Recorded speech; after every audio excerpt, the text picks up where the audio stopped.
Atas petunjuk penyelamat kita dan menurut ajaran ilahi, maka beranilah kita bernyanyi.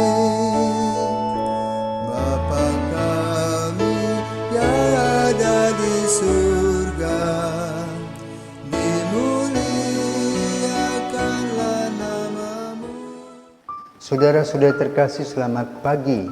Salam jumpa lagi dalam Sabda Siap Saji Minggu 17 Oktober 2021, hari Minggu biasa ke-29.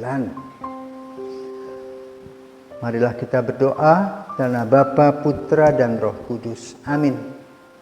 Allah Bapa yang Maha Rahim, kami bersyukur karena Putramu telah rela menanggung kesalahan-kesalahan kami dan menderita demi keselamatan semua orang. Semoga Ia senantiasa menjiwai kami, sehingga kami pun bersedia saling membantu untuk memanggul beban hidup kami masing-masing dalam perjalanan kami masing-masing menuju Yesus.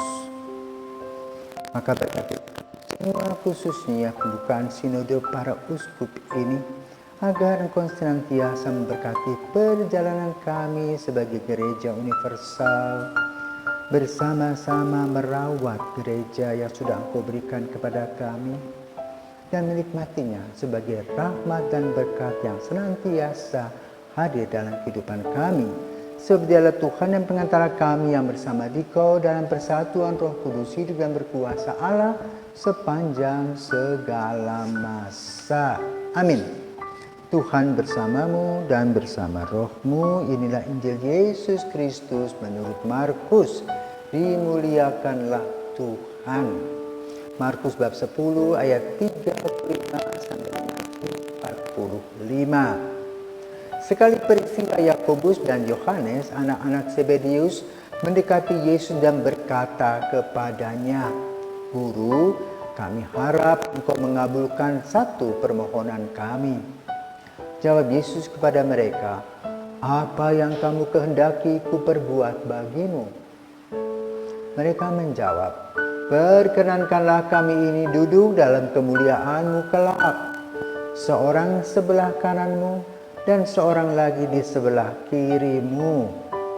Tetapi kata Yesus kepada mereka, "Kamu tidak tahu apa yang kamu minta. Sanggupkah kamu minum cawan yang harus kuminum dan dibaptis dengan pembaptisan yang harus kuterima?" Jawab mereka, "Kami sanggup." Yesus lalu berkata kepada mereka, "Memang kamu akan meminum cawan yang harus kuminum dan akan dibaptis dengan baptisan yang harus kuterima. Tetapi hal duduk di sebelah kanan atau kiriku, memberikannya. Itu akan diberikan kepada orang-orang yang baginya telah disediakan." Mendengar itu, ke-10 murid yang lain menjadi marah kepada Yakobus dan Yohanes. Tetapi Yesus memanggil mereka lalu berkata, "Kamu tahu bahwa orang-orang yang disebut pemerintah bangsa-bangsa memerintah rakyatnya dengan tangan besi, dan pembesar-pembesarnya menjalankan kuasanya dengan keras atas mereka. Tetapi janganlah demikian di antara kamu. Barang siapa ingin menjadi besar di antara kamu, hendaklah ia menjadi pelayanmu. Dan barang siapa ingin menjadi yang terkemuka di antara kamu, hendaklah ia menjadi hamba untuk semuanya. Karena Anak Manusia datang bukan untuk dilayani, melainkan untuk melayani dan untuk memberikan nyawanya sebagai tebusan bagi banyak orang." Demikianlah sabda Tuhan. Terpujilah Kristus. Saudaraku terkasih, ada kabar yang bagus tentang sinode. Bapak Suci Paus Fransiskus telah mengumumkan sinode para uskup sedunia di Roma yang akan diselenggarakan pada bulan Oktober 2023. Sinode ini mengangkat tema untuk gereja sinodal, persekutuan, partisipasi, dan misi. Sinode tersebut akan berlangsung melalui proses dan tahapan dari bawah, mulai dari gereja lokal menuju ke konferensi para uskup di tingkat nasional atau KWI dan regional FABC, konferensi para uskup Asia, dan akan berpuncak pada sinode para uskup sedunia di Roma pada bulan Oktober 2023.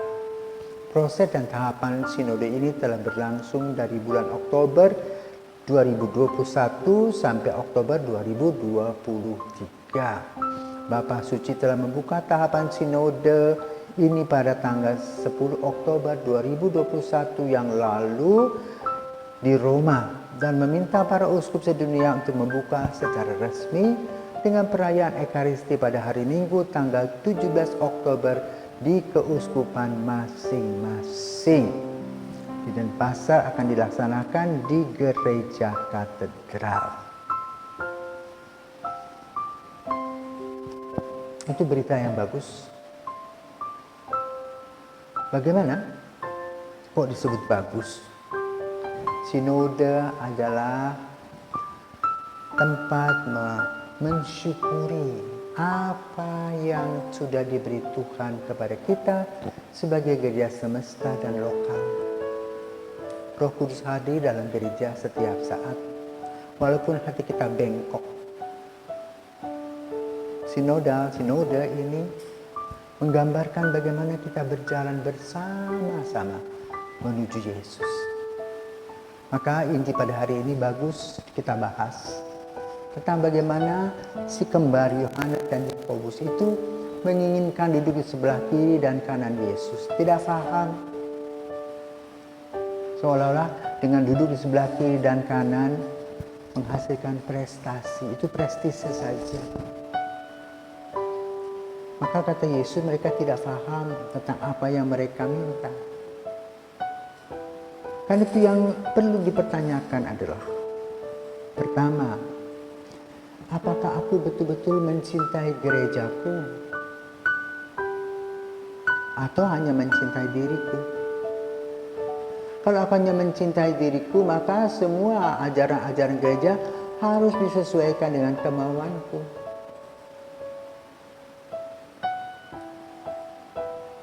Gereja persekutuan iman kepada Kristus yang mengajarkan jalan kebenaran dan hidup, yang di dalamnya terdapat kesetiaan dan pengorbanan.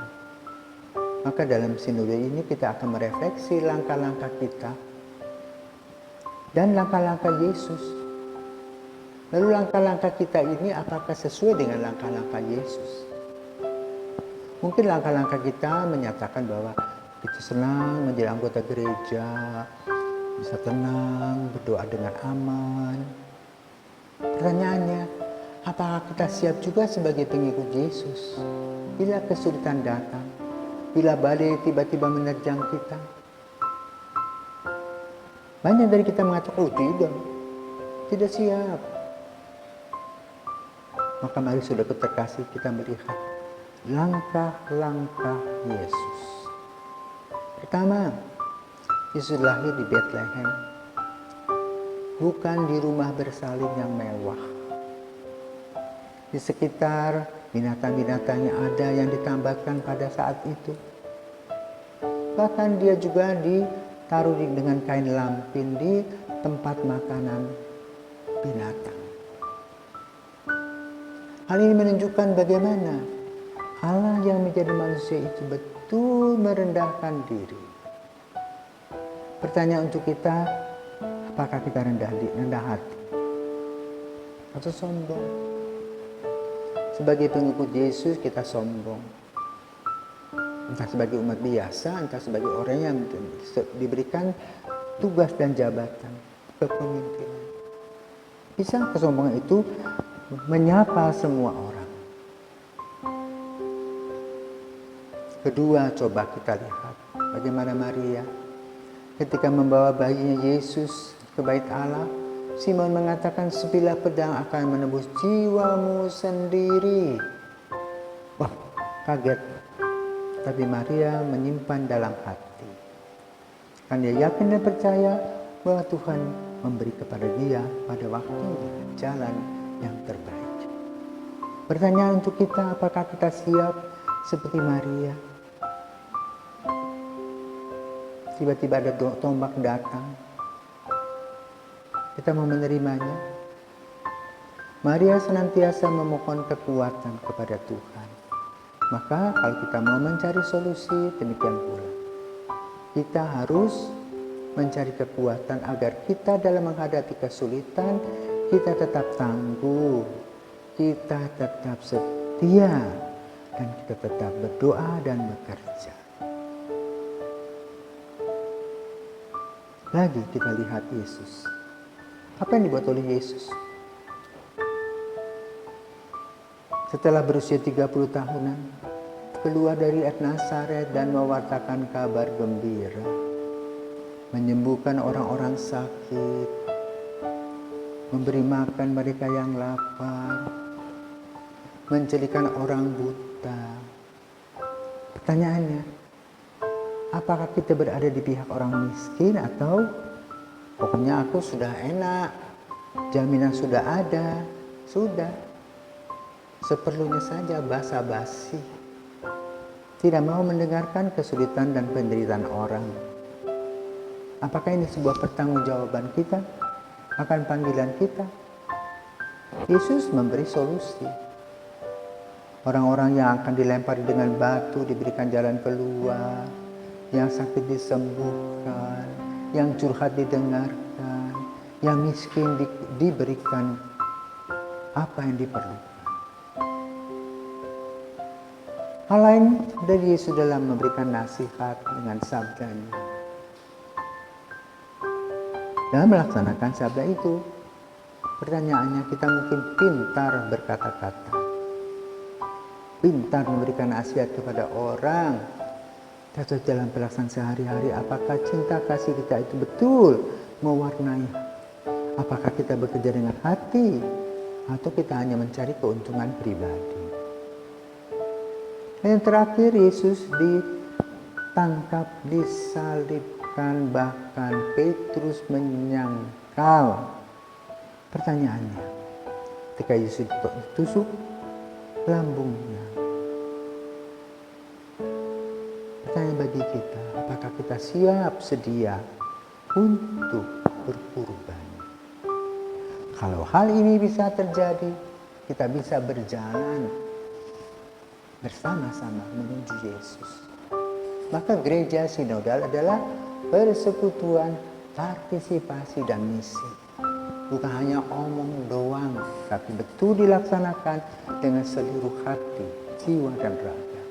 Mewartakan kabar gembira, membawa terang dan sukacita di dalam kehidupan kita sehari-hari. Selamat memasuki masa sinode. Tuhan senantiasa memberkati kita. Amin.